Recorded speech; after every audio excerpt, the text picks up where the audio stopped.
जय हिंद दोस्तों, स्वागत है आप सभी का आपके अपने डेली करंट अफेयर्स की क्लास में। मैं हूं आप सभी का राजा गुप्ता। और दोस्तों आज हम यहां पे 1231 नंबर की क्लास पढ़ने जा रहे हैं। और ये जो क्लास है वो आपकी हिंदी और इंग्लिश दोनों मीडियम में आपको प्रोवाइड की जाएगी। आपको यहाँ पे स्टैटिक जीके मिलेगा। भारत के हर एग्जाम्स के लिए आप यहाँ पे करंट अफेयर्स पढ़ रहे हैं। दोस्तों अगर आप चैनल पर रहे हैं तो आप सब्सक्राइब कर लीजिए ताकि आपको हर एक वीडियो का नोटिफिकेशन मिलता रहे। और आप हमें लाइक करके आप अपना सपोर्ट दिखा सकते हैं। अपने दोस्तों को शेयर जरूर करिएगा। देखिए आज का सबसे पहला इंपॉर्टेंट क्वेश्चन जो आप सभी की स्क्रीन पर ही रहा, और ये रहा फर्स्ट क्वेश्चन। देखिए जो फर्स्ट क्वेश्चन है वो है लेजर निर्देशित हथियार प्रणाली का परीक्षण करने वाला चौथा देश कौन सा बना है। Which country has become the fourth country to test a laser guided weapon system. तो देखिए यहां पे भारत जो है लेजर गाइडेड वेपन सिस्टम को अपनाने वाला चौथा देश बना है। भारत यहां पे फोर्थ कंट्री बना है। ठीक है, आप यहां पर देख सकते हैं लेजर गाइडेड ये वेपन है जो कि हवा में मारेगा और दुश्मनों के परखच्चे उड़ा देगा। देखिए भारत के पहले बहुत सारे ऐसे देश जैसे अमेरिका है, चाइना है, इसके पास ऑलरेडी ऐसा वेपन है। तो भारत दुनिया का फोर्थ ऐसा कंट्री बन गया है जिसने सक्सेसफुली यहां पे high energy laser guided weapon system, जिसे हम डीईए कहते हैं, इसको यहां पे अभी अडॉप्ट किया है। ठीक है दोस्तों, ये हथियार प्रणाली जो है हवा में मौजूद टारगेट का निशाना बनाएगा और उसे हवा में ही डैमेज कर देगा, नष्ट कर देगा। कौन कौन से ऐसे देश है जिनके पास ऑलरेडी लेजर सिस्टम है? तो आप रशिया देखें, चाइना है, अमेरिका है, ये तीन देश के पास ऑलरेडी ऐसा सिस्टम है। और हमारे भारत देश के पास ऐसा सिस्टम हो जाएगा तो भारत हमारा चौथा ऐसा देश है जिसके पास लेजर गाइडेड वेपन सिस्टम है। और दोस्तों अब पूछा ये जा सकता है कि इसकी टेस्टिंग कहां पे हुई है। तो इसकी टेस्टिंग हुई है डीआरडीओ के द्वारा आंध्र प्रदेश के कुरनूल में। ठीक है, तो 30 किलोवाट का ये लेजर गाइडेड ऊर्जा हथियार प्रणाली है। ठीक है, जिसका अभी हाल ही फिलहाल में सक्सेसफुली सफलतापूर्वक परीक्षण किया गया है, सक्सेसफुली से टेस्ट फायर किया गया है। अब बात यहां पे डीआरडीओ की आई है तो डीआरडीओ के बारे में सारी इंपॉर्टेंट डिटेल्स को समझते हैं। देखिए डीआरडीओ जो है 1958 में एस्टेब्लिश किया गया। इसका हेडक्वार्टर दिल्ली में है। भारत में सबसे ज्यादा एम्प्लॉयज इसके पास हैं और यहां पे अनुसंधान और विकास के लिए जिम्मेदार है डीआरडीओ। देखिए इसके पास 52 लेबोरेटरीज है जहां पे टेस्टिंग होती है। डॉक्टर समीर वी कामत वर्तमान में इसके अध्यक्ष हैं और इसका हेडक्वार्टर दिल्ली में है। तो भारत में जितने भी वेपन्स बनते हैं, भारत को आत्मनिर्भर बनाना वेपन्स के मामले में और हमारे आर्म फोर्सेस को एडवांस यहाँ पे सिस्टम देना, वेपन सिस्टम देना, इसका प्रमुख उद्देश्य है डीआरडीओ का। ये बात आपको समझ में आ गई होगी। अब दोस्तों यहां पे देखते हैं दूसरा इंपॉर्टेंट क्वेश्चन जो आपकी स्क्रीन पर दिख रहा है। सेकंड इंपॉर्टेंट क्वेश्चन आपकी स्क्रीन पर, आइए यहां पर देखते हैं। चलिए तो सेकंड इंपॉर्टेंट क्वेश्चन आप सभी की स्क्रीन पर ये रहा। इंडियन सुपर लीग जिसे हम आईएसएल बोलते हैं, इसका 11वां संस्करण किस टीम ने जीता है? Which team has won the 11th edition of the Indian super league. तो आईएसएल का 11वां संस्करण यहां पे मोहन बागान सुपर जायंट ने जीता है। किसने जीता है? मोहन बागान सुपर जायंट ने इसे जीता है। 11वां एडिशन, 11वां संस्करण यहां पे जीता है। तो मोहन बागान सुपर जायंट ने फाइनल में बेंगलुरु एफसी को हराया है, 2-1 से हराया है। और 2024-25 का जो सेशन है इंडियन सुपर लीग का 11th एडिशन यहां पे 11वां संस्करण यहां पे जीत लिया है। किसने जीता है? मोहन बागान सुपर जायंट ने जीता है बेंगलुरु एफसी को हरा करके।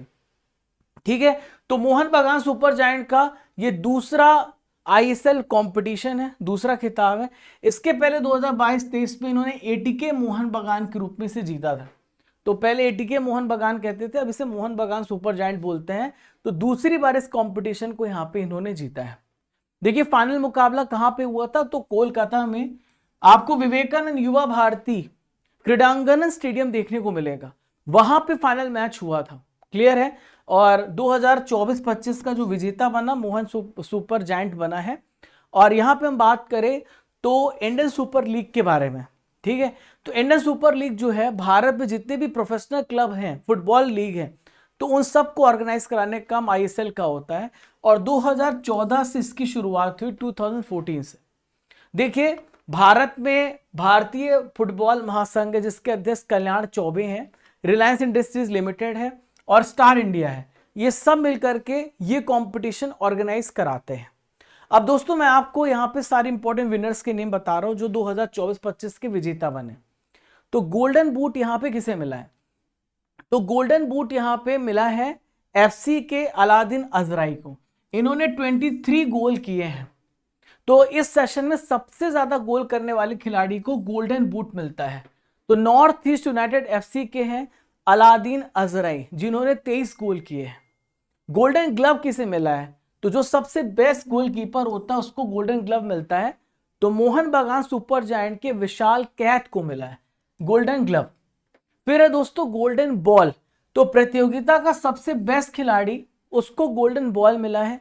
नॉर्थ ईस्ट यूनाइटेड एफसी के अलादीन अजराई को मिला है गोल्डन बॉल। ठीक है, देखिए लीग के जो इमर्जिंग प्लेयर हैं वो एफसी गोवा के ब्रिसन फर्नांडिस हैं। जमशेदपुर एफसी के बेस्ट ग्रास रूट्स प्रोग्राम इनको मिला है और best elite youth programme Punjab FC को मिला है। तो सारे विनर्स के नेम है जो आपके एग्जाम पूछे जा सकते हैं, वो मैं आपको यहां पे बता रहा हूं। क्वेश्चन नंबर 3 ये रहा, हाल ही में सुप्रीम कोर्ट ने राष्ट्रपति को राज्यपालों के द्वारा राष्ट्रपति की मंजूरी के लिए आरक्षित राज्य विधेयकों पर कितने महीने के भीतर फैसला करने के लिए कहा है? तो सुप्रीम कोर्ट ने यहां पे सुप्रीम कोर्ट ने प्रेसिडेंट को बोला है कि आप जो है इस बिल को इतने महीने से ज्यादा नहीं रख सकते, आपको इसको अनुमति देनी पड़ेगी। तो दोस्तों इसका राइट आंसर हो जाएगा 3 मंथ्स। इसका सही आंसर हो जाएगा 3 महीने।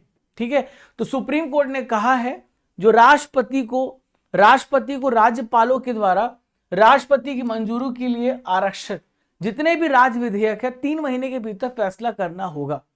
देखिए कोई भी बिल पास होता है, वो बिल यहाँ पे राज्य में अगर पास होता है तो वो विधानसभा में पास होता है, उसके बाद फिर राज्यपाल उस पर सिग्नेचर करता है।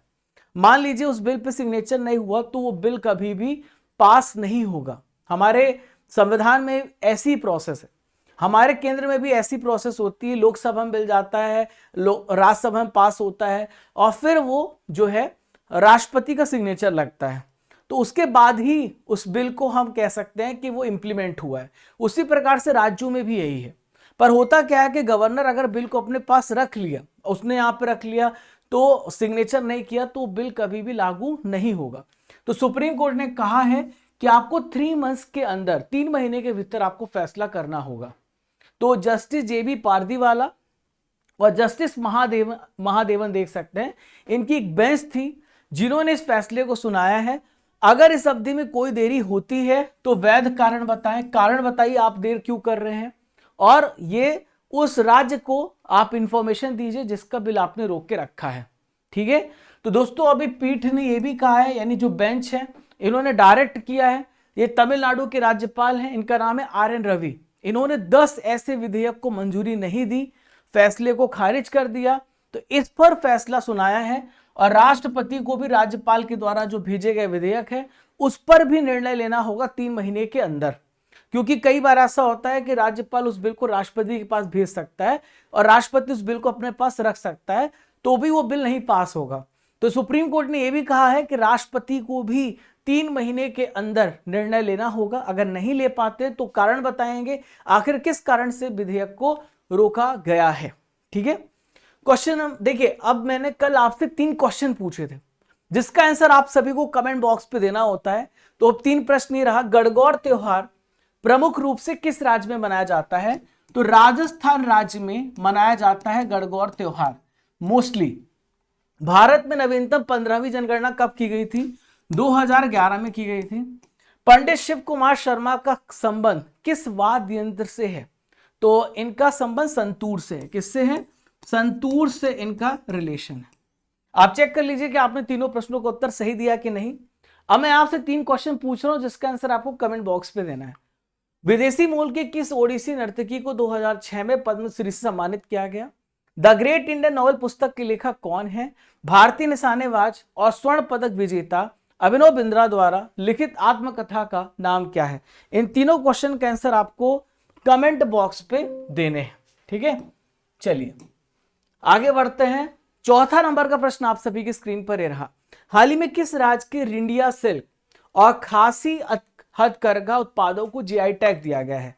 तो दोस्तों यहां पे खासी लगा हुआ है, तो आप चुपचाप किसको टिक करोगे? आप टिक करोगे मेघालय को, क्योंकि गारो खासी जयंतिया जो पहाड़ियां हैं वो कहां पे? मेघालय में है। ठीक है, तो मेघालय इसका राइट आंसर हो जाएगा। अभी देखिए बहुत सारे क्वेश्चन जीआई टैग से बन सकते हैं, क्योंकि गुजरात राज्य में भी बहुत सारा जीआई टैग दिया गया, मैंने आपको पढ़ाया था। तो अप्रैल 2025 में जीआई यानी भौगोलिक संकेत रजिस्ट्री ने मेघालय की स्वदेशी वस्त्र रिंडिया सिल्क और खासी हथकरघा प्रोडक्ट को ऑफिशियल तौर पे जीआई टैग यहां पे प्रदान किया है, भौगोलिक संकेत यहां पे प्रदान किया है। ठीक है, तो मेघालय का जो प्रमुख जीआई टैग अभी और भी है, लकाडोंग हल्दी, लारनाई मिट्टी के बर्तन, गारो चुबीची एक पेय पदार्थ है, मतलब आप उसे पी सकते हैं, अल्कोहलिक बेवरेज है। गारो डाक मांडा एक वहां का ट्रेडिशनल ड्रेस है, पोशाक है जो वहां के लोग पहनते हैं। ठीक है, तो इंपॉर्टेंट जीआई टैग है जो हाल ही फिलहाल में मेघालय को दिए गए हैं, आपको याद में रखना है। देखिए और भी जीआई टैग 2025-2024 में दिए गए, उसको भी पढ़ लेते हैं। तमिलनाडु में पनरुति काजू को जीआई टैग दिया है। पुलियान कुड़ी एसिड लाइम तमिलनाडु को जीआई टैग दिया गया। बिरु धुनगार सांबा वथल सूखी लाल मिर्च को जीआई टैग दिया गया तमिलनाडु के लिए। चेट्टीकुलम छोटा प्याज तमिलनाडु को जीआई टैग दिया गया। सबसे ज्यादा जीआई टैग वाला राज्य यूपी है। रामानाडु चिथिरा कर राइस तमिलनाडु को जीआई टैग मिला। कुंभकोणम पान के पत्ते तमिलनाडु को।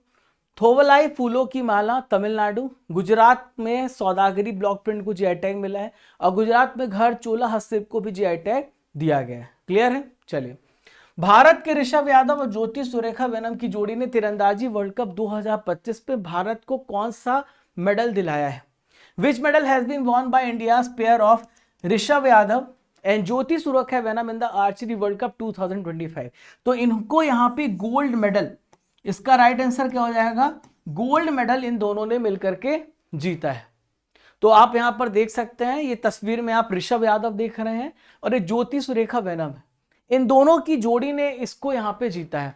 अमेरिका के फ्लोरिडा में वर्ल्ड कप यहां पे ऑर्गेनाइज किया गया, तीरंदाजी वर्ल्ड कप। उसकी कंपाउंड मिक्स टीम कंपटीशन में भारत के ऋषभ यादव और ज्योति सुरेखा वेनम की जोड़ी ने गोल्ड मेडल, स्वर्ण पदक यहां पे जीता है। ठीक है, तो कंपाउंड मिक्स टीम स्पर्धा को ओलंपिक में शामिल करने के फैसले के बाद यहां पे पहली बार कंपटीशन यहां पे जीता, भारतीय टीम ने जीता है। अब बात कर लेते हैं दोस्तों, रिसेंटली में अंतरराष्ट्रीय ओलंपिक समिति ने फैसला किया है कि लॉस एंजलिस में ओलंपिक खेलों में कंपाउंड मिक्स स्पर्धा को भी शामिल करने का फैसला किया। अभी क्रिकेट को भी शामिल किया गया है। ठीक है, तो कंपाउंड मिक्स कंपटीशन को शामिल किया जाएगा, क्रिकेट को भी शामिल किया गया। क्वेश्चन नंबर नेक्स्ट ये रहा, पंजाब नेशनल बैंक से लोन धोखाधड़ी मामले में आरोपी मेहुल चोकसी को किस देश में गिरफ्तार किया गया? कल इसके बारे में मैंने बहुत ही डिटेल से आपको पढ़ाया, अगर आपने नहीं पढ़ा तो जा करके देखिएगा, उसमें हमने टीएनए किया है और बहुत विस्तार से पढ़ा है। तो यहां पे बेल्जियम इसका राइट आंसर है, ये बेल्जियम में था, तो यहां पे गिरफ्तार कर लिया गया। भारत पूरे प्रयास में है कि इसको वहां से भारत वापस लाया जाए, प्रत्यर्पण किया जाए। तो पंजाब नेशनल बैंक के साथ लोन धोखाधड़ी की गई है और ये भगोड़ा हीरा कारोबारी है मेहुल चोकसी। तो पुलिस ने बेल्जियम में इसको अरेस्ट कर लिया है, गिरफ्तार कर लिया है। ये जो घोटाला है 13,850 करोड़ रुपए का घोटाले का चोकसी के ऊपर आरोप है।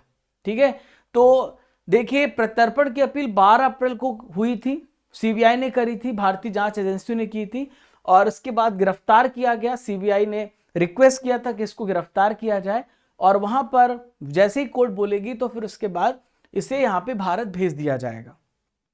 तो भारत ने बेल्जियम के साथ चौकसी के प्रत्यर्पण की जो प्रोसेस है वो शुरू कर दी है। क्लियर है? तो प्रत्यर्पण एक्स्ट्राडिशन होता क्या है? एक प्रकार का लीगल प्रोसेस होता है जिसमें हम किसी व्यक्ति को जो कि आरोपी है उसको हम उस देश से भारत ला सकते हैं, ट्रांसफर कर सकते हैं, उस पर मुकदमा चलाया जा सके, उसको सजा दी जा सके, तो इसको हम उस देश से वापस लाते, इस प्रोसेस को एक्स्ट्राडिशन प्रत्यर्पण कहते हैं। अब बात यहाँ पे बेल्जियम की आई, तो बेल्जियम कहाँ पे है इसकी भी लोकेशन देख लेते हैं। तो आप यूरोपियन कंट्री का मैप आप यहाँ पे पूरा देख रहे हो। ठीक है, तो यहाँ पे आपको जर्मनी दिख रहा है, यहाँ पे आपको नीदरलैंड दिख रहा है, और यहाँ आपको बेल्जियम दिख रहा है। दिख रहा है आपको बेल्जियम? ये वाला हिस्सा बेल्जियम का है। बेल्जियम के नीचे आपको लग्जमबर्ग देखने को मिलेगा, और यहाँ पर आप देखें तो इधर फ्रांस देखने को मिलेगा। ठीक है, इस प्रकार से बेल्जियम अपने पड़ोसी देशों से घिरा हुआ है। तो इसकी कैपिटल ब्रुसेल्स है, फिलिप यहाँ के सम्राट हैं, बार्ट डी वेबर यहाँ के प्राइम मिनिस्टर, यहाँ की करेंसी यूरो है। दोस्तों पंजाब नेशनल बैंक की हम बात कर लेते हैं, तो 1894 में एस्टेब्लिश हुआ। इसका उद्देश्य है स्वदेशी बैंक बनाना, to create a swadeshi bank for the Indians. Punjab National Bank की स्थापना लाला लाजपत राय ने की थी और दयाल सिंह मजीठिया ने इसको फाउंड किया था। इसका हेडक्वार्टर दिल्ली में है और अशोक चंद्र वर्तमान में इसके एमडी हैं। दोस्तों यहाँ पे उन सभी छात्रों के लिए जानकारी जो कि नए बच्चे हैं, पुराने बच्चों को पता है वो स्किप कर सकते हैं। तो जो नए बच्चे हैं वो अर्जुन जेएस फाउंडेशन बैच से जुड़ सकते हैं। आपके पास बेहतरीन सुनहरा मौका है। आप जितने भी नए छात्र रोज जुड़ते हैं, नए सब्सक्राइबर, तो मैं आपको जानकारी दे दूं कि Indian history, medieval history, modern history, Indian geography, world geography, physical geography, economics, science में फिजिक्स, केमिस्ट्री, बायोलॉजी, टोटल 11 विषय आप मेरे साथ पढ़ोगे 5 से 6 महीने। पूरा आपका फाउंडेशन क्लियर होगा। फीस 1199 है, लेकिन ऑफर है 899 का फॉर 100 स्टूडेंट। आप इस नंबर पे कांटेक्ट कर सकते हैं 2 साल की वैलिडिटी के साथ। तो आपको डेली लाइव क्लास मिलेगी, रिकॉर्डेड वीडियो मिलेगा, पीडीएफ नोट्स मिलेगा, प्रीवियस डिस्कशन मिलेगा और टॉपिक वाइज आपको यहाँ पे टेस्ट दिया जाएगा। बाइलिंगुअल क्लास भी होगी। ठीक है, तो आप इस नंबर पे कांटेक्ट कर लेना, तो आपको यहाँ पे सारी इंफॉर्मेशन मिल जाएगी। एप्लीकेशन डाउनलोड करना, यहीं पे इस क्लास की पीडीएफ भी मिलेगी। जो आप क्लास देख रहे हो यहाँ पे पीडीएफ मिलेगी और इसी क्लास का डेली टेस्ट भी होगा। टेस्ट सीरीज में ई बुक्स में चेक करना, बहुत सारी मंथली ई बुक्स है। कोर्सेस एंड पीडीएफ में जाओगे तो यहीं पे आपको अर्जुन जेएस फाउंडेशन बैच मिलेगा। 2024-2025 का भी बैच है। कूपन कोड 300 यूज करना तो आपको 300 रुपए का डिस्काउंट भी मिल जाएगा। ये सारे विषय मैं आपको पढ़ा रहा हूं, आप चेक कर लेना। नेक्स्ट यहां पे हम बात करेंगे क्वेश्चन नंबर 8 की, और क्वेश्चन नंबर 8 है किस राज्य में भीमराव अंबेडकर अभ्यारण्य स्थापित किया जाएगा। भीमराव अंबेडकर सेंचुरी कहां पे इंस्टॉल किया जा रहा है, कहां पे एस्टेब्लिश किया जा रहा है? मध्य प्रदेश में, एमपी में भीमराव अंबेडकर अभ्यारण्य स्थापित किया जाएगा। देखिए 14 अप्रैल को बाबा साहेब अंबेडकर की जयंती मनाई जाती है, सब तो आप जानते हैं। ठीक है, तो इसी अवसर पे डॉक्टर भीमराव सेंचुरी बनाई गई। कहां पे बनाई गई? सागर जिले में बांदा और शाहगढ़ वन क्षेत्रों में यहां पे डॉक्टर भीमराव अंबेडकर सेंचुरी बनाई गई। 258.64 किलोमीटर स्क्वायर का एरिया है, जहां पे नया सेंचुरी की घोषणा हुई है, अनाउंसमेंट हुई है। तो ये अभ्यारण्य जो होगा ये राज्य का 25 नंबर का सेंचुरी होगा। अगर आपसे पूछा जाए कि मध्य प्रदेश का सबसे बड़ा वन्यजीव अभ्यारण्य कौन सा है, तो सागर में है, इसका नाम है नौरादही वन्यजीव अभ्यारण्य। और सबसे छोटा अभ्यारण्य इंदौर में है, जो कि राला मंडल वन्यजीव अभ्यारण्य है। मेरे घर से लगभग 6 किलोमीटर दूर है राला मंडल वन्यजीव अभ्यारण्य। तो ये सबसे बड़ा है, ये सबसे छोटा है। ठीक है, अभी रिसेंटली में दोस्तों मध्य प्रदेश में एक नया नेशनल पार्क बना है, जो कि 58 नंबर का नेशनल पार्क है। और ये 58 नंबर का माफ कीजिएगा नेशनल पार्क, जिसमें टाइगर है, तो 58 नंबर का टाइगर ये बना है माधव नेशनल पार्क, जो कि शिवपुरी में है। और सबसे ज्यादा नेशनल पार्क और टाइगर रिजर्व्स मध्य प्रदेश में ही है। तो हर चीज के मामले में आपको मध्य प्रदेश देखने को मिलेगा। सबसे ज्यादा फॉरेस्ट मध्य प्रदेश में है, आपको एमपी में देखने को मिलेगा। चलिए अगला प्रश्न देखते हैं। खेलो इंडिया यूथ गेम्स 2025 का शुभंकर मस्कट क्या है? तो इसका शुभंकर है गज सिम्हा। देखो खेलो इंडिया यूथ गेम इस साल कहां पे होने जा रहा है? तो खेलो इंडिया यूथ गेम्स बिहार में होगा। कहां पे होगा? बिहार में खेलो इंडिया यूथ गेम्स होने जा रहा है। तो बिहार के चीफ मिनिस्टर नीतीश कुमार ने खेलो इंडिया यूथ गेम्स का शुभंकर, आप यहां पर देख सकते हैं, जारी किया है। ठीक है, इसका नाम है गज सिम्हा। ठीक है, हाथी और सिंह का मिश्रण आपको यहां पे देखने को मिलेगा। हाथी और सिंह का मिश्रण किया गया है और इसको गज सिम्हा कहा गया है। ठीक है, तो इस बार खेलो इंडिया यूथ गेम्स और पैरा गेम्स कहां पे होंगे? बिहार में होंगे, अप्रैल मंथ में होंगे।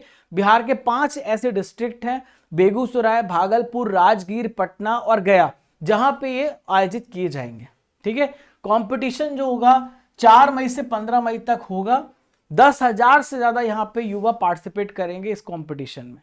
खेलो इंडिया यूथ गेम 2018 स्टार्ट किया गया ताकि हमारे जो युवा हैं नेशनल लेवल पे, इंटरनेशनल लेवल पर रिप्रेजेंट हो, उनको ऐसा प्लेटफॉर्म मिले और अच्छा परफॉर्म करे, देश के लिए बहुत सारे मेडल्स लेकर आए और देश का नाम रोशन करें। 2019 में दोस्तों इसका नाम चेंज हुआ, खेलो इंडिया यूथ गेम्स कर दिया गया। और हर साल जनवरी फरवरी में होता है, इस बार थोड़ा लेट है। ठीक है, तो खेलो इंडिया यूथ गेम्स के 6 संस्करण हो चुके। पहला दिल्ली में हुआ था, दूसरा पुणे में हुआ था, तीसरा गुवाहाटी में हुआ था, चौथा पंचकुला में हुआ था, पांचवा भोपाल में हुआ था, छठा तमिलनाडु लास्ट ईयर हुआ था। अब 7वां संस्करण होगा बिहार में। हाल ही में किस राज्य में यात्रा उत्सव मनाया गया? तो यात्रा उत्सव कहां पे मनाया गया? त्रिपुरा में यात्रा उत्सव मनाया गया। कहां पे मनाया गया? त्रिपुरा में। तो त्रिपुरा के जो चीफ मिनिस्टर मेरे पीछे आप देख सकते हैं माणिक साहा है, जिन्होंने यात्रा या फिर आप जात्रा उत्सव कहें, ये मनाया जाता है। ठीक है, तो बंगाल और उड़ीसा में भी आपको यात्रा जात्रा फेस्टिवल देखने को मिलेगा। ठीक है, तो इसकी जो एवोल्यूशन है, मतलब ये कब से ओरिजिनेट हुआ है? तो 16वीं सेंचुरी में। और खासकर वैष्णववाद यानी जो विष्णु भगवान की पूजा करते हैं, भक्ति आंदोलन के समय से स्टार्ट किया गया, जिसका नेतृत्व श्री चैतन्य महाप्रभु ने किया है। ठीक है, तो यह एक प्रकार का रिलीजियस और पौराणिक कथाओं का अभिनय है, मतलब माइथोलॉजिकल और रिलीजियस स्टोरीज का ये होता है। यहाँ पे बहुत प्रकार से लोग क्रियाएं करते हैं, भगवान श्री कृष्ण, राम, शिव और बहुत सारे जो पौराणिक पात्र हैं उनसे रिलेटेड यहाँ पे कथाएं होती हैं। त्रिपुरा में और भी त्योहार हैं, जैसे खर्ची पूजा, गरिया पूजा, केर पूजा, बिजू महोत्सव और इंद्र जात्रा महोत्सव भी मनाया जाता है। 11 नंबर का क्वेश्चन ये रहा, अनुसूचित जातियों के भीतर आरक्षण के वर्गीकरण को लागू करने वाला भारत का पहला राज्य कौन सा है? मतलब ये शेड्यूल कास्ट के अंदर भी रिजर्वेशन देंगे, सुप्रीम कोर्ट ने निर्देश दिया था। तो तेलंगाना इसका राइट आंसर हो जाएगा, जिसने शेड्यूल कास्ट के अंदर भी वर्गीकरण किया है, क्लासिफिकेशन किया है। तेलंगाना भारत का पहला ऐसा स्टेट है जिसने अनुसूचित जातियों में, शेड्यूल कास्ट में रिजर्वेशन का यहां पे कैटेगराइजेशन किया, क्लासिफिकेशन किया। तो राज्य सरकार ने कोटा के भीतर कोटा प्रदान किया है और यह आदेश डॉक्टर बाबा साहेब अम्बेडकर की जयंती 14 अप्रैल के समय पर घोषित हुआ है। ठीक है, तो 1 अगस्त 2024 पिछले साल का फैसला था, जिसमें पंजाब और दविंदर सिंह के बीच में केस था और सर्वोच्च न्यायालय ने 6-1 बहुमत से डिसीजन सुनाया था और कहा था कि आर्टिकल नंबर 15 और 16 जो है आरक्षण के उद्देश्य से अनुसूचित जाति और अनुसूचित जनजाति के भीतर उपवर्गीकरण करने का अधिकार है। शेड्यूल कास्ट और शेड्यूल ट्राइब के अंदर भी हम यहाँ पे क्लासिफाई करेंगे, जिनको बहुत ज्यादा जरूरत है उनको हम रिजर्वेशन देंगे। ठीक है, और भी उसको कैटेगराइज करेंगे। तो जितनी भी राज्य की नौकरियां हैं, शैक्षणिक संस्थान है, उसमें अनुसूचित जाति के लिए 15% रिजर्वेशन है और इनको 3 कैटेगरी में बांटा जाता है, 1, 2 और 3 में इसको बांट दिया जाता है। तो समूह 1 में 15 सबसे वंचित समुदाय है। ठीक है, 1% का उनको आरक्षण है। समूह 2 में 18 मध्यम रूप से लाभान्वित समुदाय है, 9% रिजर्वेशन है। समूह 3 में 26% अपेक्षाकृत बेहतर समुदाय है, जिनको 5% का रिजर्वेशन दिया गया है। ठीक है, आप इन सबको जोड़ेंगे तो 15% हो जाएगा। आज का आखिरी इंपॉर्टेंट क्वेश्चन आप सभी की स्क्रीन पर, मकाऊ कॉमेडी फेस्टिवल 2025 में किस भारतीय अभिनेता को हाल ही में सम्मानित किया गया है? तो आमिर खान को दोस्तों यहां पे सम्मानित किया गया है मकाऊ कॉमेडी फेस्टिवल में। तो बॉलीवुड के आइकन स्टार हैं आमिर खान, आप सभी जानते हैं, आप लोगों के भी फेवरेट होंगे। तो मकाऊ अंतरराष्ट्रीय फिल्म फेस्टिवल में, कॉमेडी फेस्टिवल में मास्टर ह्यूमर अवार्ड से इनको यहाँ पर सम्मानित किया है। He has been awarded with the master humour award. तो ये 9 से लेके 13 अप्रैल के बीच में चाइना में, मकाऊ में ये फेस्टिवल ऑर्गेनाइज किया गया है। रिसेंटली में बहुत सारे अवार्ड्स दिए गए हैं, तो उन सभी अवार्ड्स को भी पढ़ लेते हैं जो आपके एग्जाम पूछे जा सकते हैं। तो टाइम पत्रिका के द्वारा वुमन ऑफ द ईयर का अवार्ड पूर्णिमा वर्मन को मिला है, जो कि असम से बिलोंग करती हैं और ये एनवायरमेंटलिस्ट है। ब्रिटेन से मानद नागरिक, मानद नाइटहुड का उपाधि सुनील मित्तल को मिला है। सबसे बेस्ट सिक्योरिटी अवार्ड मोपा हवाई अड्डे को मिला है, जो कि गोवा से बिलोंग करता है। दोस्तों, आपने 12 इंपॉर्टेंट करंट अफेयर को बहुत डिटेल से पढ़ा, हर चीज आपने पढ़ लिया है। अब बारी यहां पर ट्रिपल आर की, जहां पे मार्च 2025 के इंपॉर्टेंट करंट अफेयर्स का रिवीजन करेंगे और प्रैक्टिस करेंगे। भारत ने किस देश को, आप सभी आंसर कमेंट बॉक्स पे देना स्टार्ट करिए, 50,000 फ्यूरोसेमाइड इंजेक्शन एम्प्यूल्स दान किए हैं? तो श्रीलंका को ये एम्प्यूल्स दिए हैं। हाल ही में किस राज्य ने बजट के रुपए का सिंबल बदल दिया है? तमिल भाषा में कर दिया है। तो तमिलनाडु ने ऐसा काम किया है। किस राज्य सरकार के द्वारा सभी नगर निगमों को सौर शहर में बदलने का फैसला किया है? तो उत्तर प्रदेश ने फैसला किया है जितने भी नगर निगम हैं उनको सोलर सिटीज में बदला जाए। मुख्यमंत्री बालिका समृद्धि योजना, मुख्यमंत्री कन्या आत्मनिर्भर योजना किस राज्य में शुरू करी गई है? तो त्रिपुरा में इसे स्टार्ट किया गया है। Patanjali mega food and herbal park का उद्घाटन कहां पे किया गया है? तो नागपुर में किया गया। कहां पे? नागपुर में। प्यारे दोस्तों, कल था 14 अप्रैल। 14 अप्रैल के इंपॉर्टेंट करंट अफेयर्स का रिवीजन करेंगे, जो करंट अफेयर कल आप सभी ने पढ़ा है। आइए देखते हैं आप कितने प्रश्नों को सही कर पाते हैं। भारत और अफ्रीकी देशों के बीच में समुद्री सहयोग पे मैरीटाइम एंगेजमेंट 2025 का बहुपक्षीय अभ्यास किस देश में शुरू हुआ है? तो ये कहां पे शुरू हुआ है दोस्तों? तंजानिया में। कहां पे? तंजानिया में। खुबानी फूल उत्सव 2025 का आयोजन कहां पे किया गया है? तो दोस्तों लद्दाख में किया गया। नेक्स्ट है, जेम्स एंडरसन कौन है जिन्हें नाइटहुड की उपाधि प्रदान की गई है? तो ये फॉर्मर क्रिकेटर है, नाइटहुड की उपाधि मिली है। Skytrax world airport report awards में सबसे बेस्ट एयरपोर्ट का अवार्ड किसे मिला है? तो सिंगापुर चांगी एयरपोर्ट है, सिंगापुर से बिलोंग करता है। महाराष्ट्र सरकार ने खुलदाबाद का भी नाम चेंज किया, क्या कर दिया है? तो खुलदाबाद का नाम हो गया है रत्नापुर। नेक्स्ट है, कोरियोग्राफर कुमुदिनी लाखिया का निधन हो गया, किस वर्ष इनको पद्म विभूषण मिला? 2024 में इनको पद्म विभूषण से सम्मानित किया गया। आईपीएल में 1000 चौके छक्के लगाने वाले पहले खिलाड़ी कौन बने हैं? विराट कोहली पहले खिलाड़ी जिन्होंने आईपीएल में 1000 चौका छक्का लगाया है। भारतीय वायुसेना के किस विमान से लंबी दूरी के ग्लाइड बम गौरव का परीक्षण किया गया? तो गौरव का परीक्षण सुखोई 30 MKI के द्वारा किया गया। ऑस्कर पुरस्कारों में कौन सी नई श्रेणी की शुरुआत की गई है? तो बेस्ट स्टंट डिजाइन की शुरुआत की गई है। यूनिवर्सिटी ग्रांट कमीशन के चेयरपर्सन कौन है? यूजीसी के चेयरपर्सन कौन है? विनीत जोशी चेयरपर्सन है। डॉक्टर बाबा साहब अम्बेडकर की जयंती कब मनाई जाती है? तो 14 अप्रैल को डॉक्टर बाबा साहब अम्बेडकर की जयंती मनाई जाती है। जम्मू एवं कश्मीर लद्दाख हाई कोर्ट के मुख्य न्यायाधीश कौन बने हैं? तो इनका क्या नाम है दोस्तों? अरुण पल्ली। क्या नाम है? अरुण पल्ली। दोस्तों ल्यूसेंट जीके में प्रीवियस ईयर क्वेश्चन को डिस्कस करेंगे, जो प्रश्न आपके एग्जाम में पूछे जा चुके हैं उसको। रिंग फेस नीति का संबंध किससे है? तो वैरन हास्टिंग ने रिंग फेस नीति स्टार्ट करी थी।